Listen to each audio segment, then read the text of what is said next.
In 1932, the Australian Army declared war on a bird. They lost.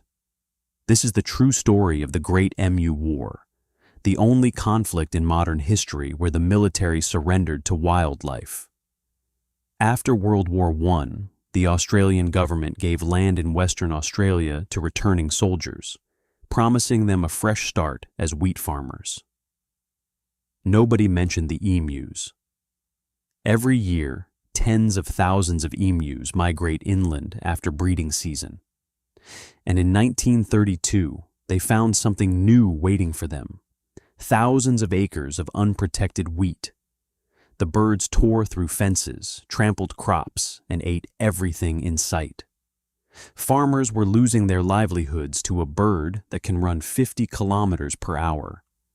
So the farmers did what desperate people do. They asked the government for machine guns. And, incredibly, the government said yes. In November 1932, Major G.P.W. Meredith of the Royal Australian Artillery was sent to the front lines.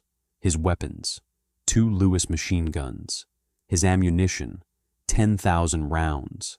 His enemy, emus. This was going to be quick.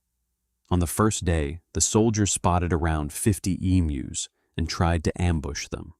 The birds scattered in every direction. The machine gun jammed after firing only a few rounds. By the time it was fixed, the emus were gone. They killed maybe a dozen. Meredith tried again. This time, they mounted a machine gun on the back of a truck, hoping to chase the birds down. The truck could not keep up. The road was too rough.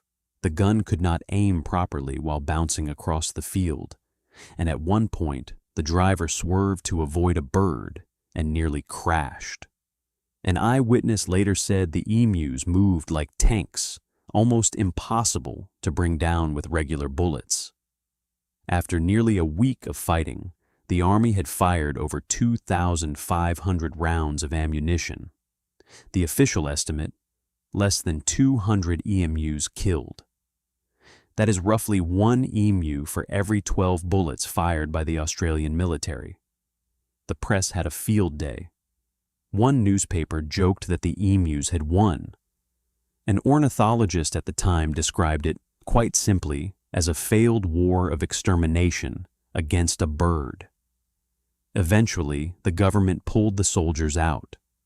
Officially, they called it a tactical withdrawal. The emus called it nothing at all because they were birds and they had already moved on to the next farm. Australia never sent the army after emus again. Instead, they switched to a bounty system, paying local farmers per beak. It worked far better than machine guns ever did. So somewhere out there is a species of giant flightless bird that once went to war with a modern army and won. If you enjoy stories where humans lose to nature in the most embarrassing way possible, subscribe. There is always another bad idea waiting.